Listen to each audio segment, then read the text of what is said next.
വിദ്യാർത്ഥികൾ രാഹുൽ ഗാന്ധിയെ വിശ്വസിക്കുന്നു. ഇതൊരു വലിയ മാറ്റമാണ്. രാഷ്ട്രീയ പാർട്ടികളെ ആരെയും ഞങ്ങൾക്ക് വിശ്വാസമില്ല എന്ന് പരസ്യമായി പറയുമ്പോഴും രാഹുൽ ഗാന്ധി കുഴപ്പമില്ല, Rahul Gandhi is okay for us എന്ന് ന്യൂജൻ പറയുന്നു എന്നുള്ളിടത്താണ് ഇവിടുത്തെ പാരഡൈം ഷിഫ്റ്റ് സംഭവിച്ചിരിക്കുന്നത്. അതാണ് ഇതിനകത്ത് ഏറ്റവും പ്രധാനപ്പെട്ട കാര്യം. ഈ പ്രധാനമന്ത്രിയുടെ ഓഫീസിന് മുമ്പിൽ പ്രകടനം നടക്കുമ്പോഴും പ്രതിഷേധം നടക്കുമ്പോഴൊക്കെ കൂടെയുള്ള കോൺഗ്രസ്സുകാർക്ക് പലർക്കും ഇതത്ര പിടിച്ചിട്ടില്ല എന്നൊക്കെ നമുക്ക് മനസ്സിലാവുന്നുണ്ടായിരുന്നു അവരുടെ ശരീരഭാഷയിൽ നിന്നുമൊക്കെ.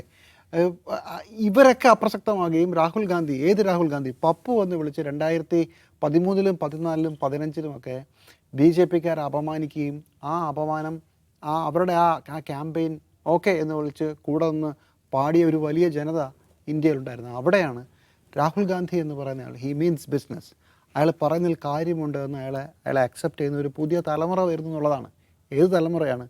ബി ജെ പിയെ വരച്ച വരയിൽ നിർത്തിയ, ബി ജെ പിയുടെ പഴയ വോട്ട് ബാങ്ക് ആയിരുന്ന ആ ക്ലാസ്സിൽ നിന്ന് വരുന്ന ഇന്ത്യയിലെ മിഡിൽ ക്ലാസ്സാണ് ഈ പറഞ്ഞ സമരത്തിൻ്റെ ഭാഗമായി വരുന്നത്. കോക്രോച്ച് ജനതാ പാർട്ടിയുടെ സമരത്തിനൊക്കെ ഒരു പ്രസക്തി നാട്ടിൽ അതിഭീകരമായ തൊഴിലില്ലായ്മയാണ്. അതുകൊണ്ട് തന്നെ ഒരു പരീക്ഷയുടെ ഒരു മാർക്ക് കുറഞ്ഞാൽ പോലും പ്രശ്നമാണ് ആളുകൾക്ക്. ഒരു പരീക്ഷ മര്യാദയ്ക്ക് നടന്നില്ലെങ്കിൽ, ഒരു നിയമന ഉത്തരവിൽ ഒരു അഴിവ് നടന്നിട്ടുണ്ടെങ്കിൽ, കാരണം ജോലി വളരെ കുറവുള്ള അതിഭീകരമായ തൊഴിലില്ലായ്മയുടെ ഒരു സാഹചര്യത്തിലാണ് ചെറുപ്പക്കാരുടെ ക്ഷമ കെട്ടുപോകുന്നത്. അവിടെ അവർ പ്രതീക്ഷയായ രാഹുൽ ഗാന്ധിയെ കാണുന്ന സമയത്താണ് രാഹുൽ ഗാന്ധിയുടെ രണ്ടാമത്തെ വരവ്. അത് ഇത്തവണ പോലീസ് സ്റ്റേഷനകത്ത് കയറി കുത്തിയിരിക്കുകയാണ്. രാഹുൽ ഗാന്ധി പിന്മാറുമെന്ന് തോന്നുന്നില്ല. രാഹുൽ ഗാന്ധി എത്ര നേരം ഇരിക്കും എന്നാലോചിച്ച് കാത്തിരിക്കുകയാണ് പോലീസ്. ചിലപ്പം കുറച്ച് കഴിയുമ്പം അടുത്തിട്ട് എഴുന്നേറ്റ് പോകുമായിരിക്കും എന്നുള്ളതാണ്. പക്ഷേ പെല്ലറ്റ് ഗണ്ണിൻ്റെ തെളിവുകളുണ്ട്, വെടികൊണ്ട ആളുണ്ട്. സത്യത്തിൽ ഒരാൾക്കല്ല.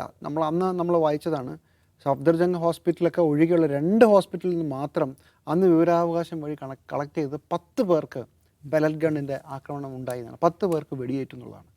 സഫ്ദർജംഗ് മുതലായ എയിംസ് മുതലായ ഹോസ്പിറ്റൽസ് എന്നുള്ള വിവരങ്ങൾ അപ്പോഴും വരാനുണ്ടായിരുന്നു. അതിനുശേഷം കിട്ടിയോ നമുക്കറിയില്ല. 10 പേർക്കെങ്കിലും വെടികൊണ്ടിട്ടുണ്ട്.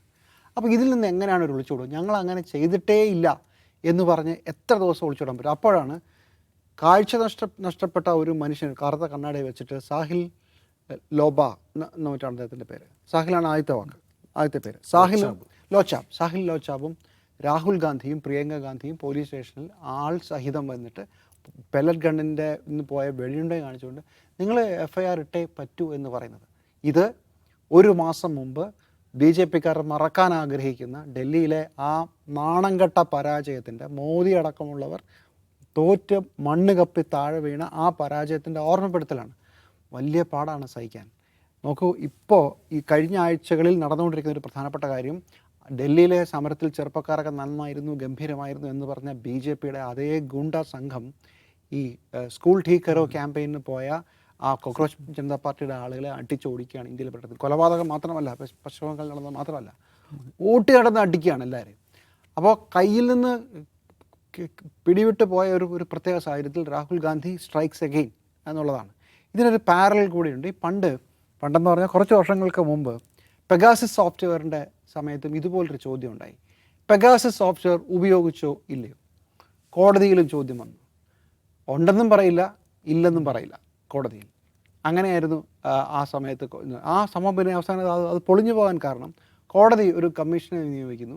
ഈ കമ്മീഷനിൽ ഫോൺ കൊടുക്കാൻ പ്രതിപക്ഷ പാർട്ടികൾ തയ്യാറാകുന്നതിന് ഞങ്ങൾക്ക് വിശ്വാസമില്ല, ഈ ഫോൺ പോയാലും ഇനി വേറെ എന്തെങ്കിലുമൊക്കെ ഇവർ ഉപയോഗിക്കുമെന്ന് ചോദിച്ചു. അങ്ങനെയാണ് പോയത്. ഇപ്പോഴും നമുക്കറിയില്ല ഈ പെഗാസസ് സോഫ്റ്റ്വെയർ ഇന്ത്യയിലെ രാഷ്ട്രീയ പ്രവർത്തകരെ, ജേർണലിസ്റ്റുകളെ കോപ്പി അടിക്കാൻ, അവരെ നിരീക്ഷിക്കാൻ വേണ്ടി ഉപയോഗിച്ചില്ല എന്നുള്ളത് $1 മില്യൺ ക്വസ്റ്റ്യനായി ഇപ്പോഴും നിൽക്കുകയാണ്. കേന്ദ്ര സർക്കാർ മറുപടി പറഞ്ഞിട്ടില്ല. പക്ഷേ ഈ കാര്യത്തിൽ പെല്ലറ്റ് ഗൺ ഉപയോഗിച്ചോ ഇല്ലയോ എന്ന ചോദ്യത്തിന് ഇന്ന് മറുപടി പറയേണ്ടി വരും. വീണ്ടും അവർ മറക്കാൻ ആഗ്രഹിച്ച ആ വിഷയം ഒരിക്കൽ കൂടി അവർ ഓർമ്മയിലേക്ക് വരികയാണ്. ബീഹാറിൽ ഇതുപോലെ തന്നെ AK-47 ഉപയോഗിച്ച് വെടിവെച്ചതിനെക്കുറിച്ചുള്ള വാർത്തകൾ പുറത്തു വന്നിരുന്ന വലിയ ക്യാമ്പയിനായിരുന്നു. ഇപ്പോൾ അത് സമ്മതിച്ചിട്ടുണ്ട്. ഒരു പോലീസുകാരൻ ഇടയ്ക്ക് പെട്ടുപോയപ്പോൾ അറിയാതെ വെടിവെച്ച് പോയതാണ്, ചെറുതായിട്ടൊന്ന് വെടിവെച്ചു എന്ന് പറയുന്നത് പോലെ അവർ സമ്മതിച്ചു. പക്ഷേ അങ്ങനത്തെ സംഭവം ഉണ്ടെന്ന്. പക്ഷേ ഇവിടെ പെല്ലറ്റ് ഗൺ ഉപയോഗത്തെക്കുറിച്ച് കേന്ദ്ര സർക്കാരിന് നിലപാട് പറയേണ്ടി വരും. പാർലമെൻറ്റിൽ വളരെ വിദഗ്ധമായി നാണം കെട്ടിട്ടായാലും, ഇത്രയും ബഹളം ഉണ്ടായിട്ട് പാർലമെൻറ്റിൽ ഒരു ദിവസം പോലും വരാതെ, പാർലമെൻറ്റിൻ്റെ പരിസരത്ത് വന്നിട്ട് പാർലമെൻറ്റിനകത്ത് കയറാതെ, പാർലമെൻറ്റിനകത്ത് കയറിയാലും ഒരു വാക്ക് പോലും സംസാരിക്കാതെ ഇന്ത്യയുടെ ആഭ്യന്തരമന്ത്രി ഒളിച്ചോടി പാർലമെൻറ്റ് സെഷൻ അവസാനിച്ചതിന് ശേഷമാണ് പ്രതിപക്ഷ നേതാവ് ഈ പെല്ലറ്റ് ഗൺ ഇഷ്യൂ വീണ്ടും ഉയർത്തിയിരിക്കുന്നത്. ഇത്തവണ എന്ത് ചെയ്യും?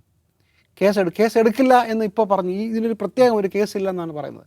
അങ്ങനെ പ്രത്യേക ഒരു കേസില്ല എന്ന് പറഞ്ഞു കഴിഞ്ഞാൽ ഇനിയിപ്പോൾ കേസ് എടുക്കാതെ ഇന്ത്യയുടെ ചെറിയ ആളല്ല, ഇന്ത്യയുടെ പ്രതിപക്ഷ നേതാവാണ്. നിങ്ങൾ പണ്ട് പപ്പു എന്ന് വിളിച്ച് അപമാനിച്ച ആളല്ല. ഇന്ന് രജിസ്റ്റർ ചെയ്തതായിട്ട് ഇപ്പോൾ വാർത്തകൾ വരുന്നു. എക്സാക്ട്ലി. അപ്പോൾ രാഹുൽ ഗാന്ധി ഗെയിം 2, അപ്പോൾ 2-0 ആണ്. രാഹുൽ ഗാന്ധിയുടെ അന്നത്തെ സമരവും ഇങ്ങനെ തന്നെയായിരുന്നു, പ്രധാനമന്ത്രിയുടെ വീടിന് മുമ്പിൽ. ഇതാ ഇപ്പോൾ വീണ്ടും BJPയുടെ പണി അവരുടെ തന്നെ റൂൾ ബുക്ക് അനുസരിച്ച് പാളുകയാണ്.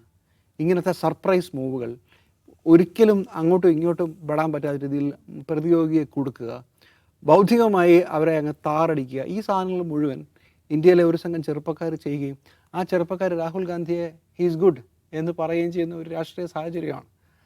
വളരെ മനോഹരമായ ഒരു പ്രതികാരത്തിൻ്റെ സമയം കൂടിയാണ്.